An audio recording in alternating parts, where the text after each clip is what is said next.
स्वतःला खूप भाग्यवान समजतो की सन्माननीय मुख्यमंत्री देवेंद्रजी फडणवीस साहेब आणि आमचे प्रदेशाध्यक्ष रवींद्रजी चव्हाण साहेब यांच्या नेतृत्वाखाली आज मला एवढं मोठं पद मिळालेलं आहे आणि यांच्या नेतृत्वाखाली काम करण्याची संधी मिळणं ही सुद्धा फार मोठी गोष्ट आहे.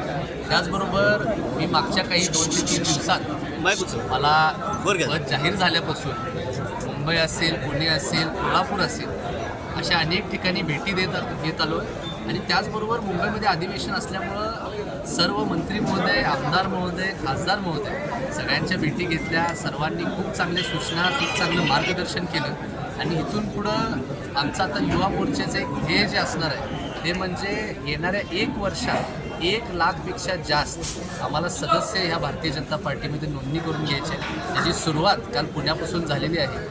मी सांगताना फार आनंदाने हे सांगतो की जेव्हा मी काल पुण्यामध्ये होतो तेव्हा माझ्या सोशल मीडियाच्या माध्यमातून माझे जे संपूर्ण महाराष्ट्र राज्यामध्ये फॉलोअर झाले त्यांना एक आव्हान केलं होतं की मला आपण भेटायला यावं, आपल्या सगळ्यांची भेट मला घ्यायची. आणि त्या दरम्यान मी बघितलं की ज्या लोकांचा राजकारणाशी काही संबंध नाही आहे ते सुद्धा येऊन माझ्या नेतृत्वाखाली काम करण्यासाठी इच्छुक होते आणि त्या ठिकाणी त्यांनी सभासद नोंदणी सुद्धा भारतीय जनता पार्टी युवा मोर्चासाठी काल मोठ्या प्रमाणात आम्हाला होताना दिसलं आणि इथून पुढच्या काळात सुद्धा आम्ही त्यामध्ये वाढ आणायचं. हे आहे गोकुळचं श्रीखंड, अगदी जिभेवर रेंगाळणारं. जिभेवरच नाही तर मनावरही रेंगाळणार. गोकुळ श्रीखंड, मनावर रेंगाळणारं.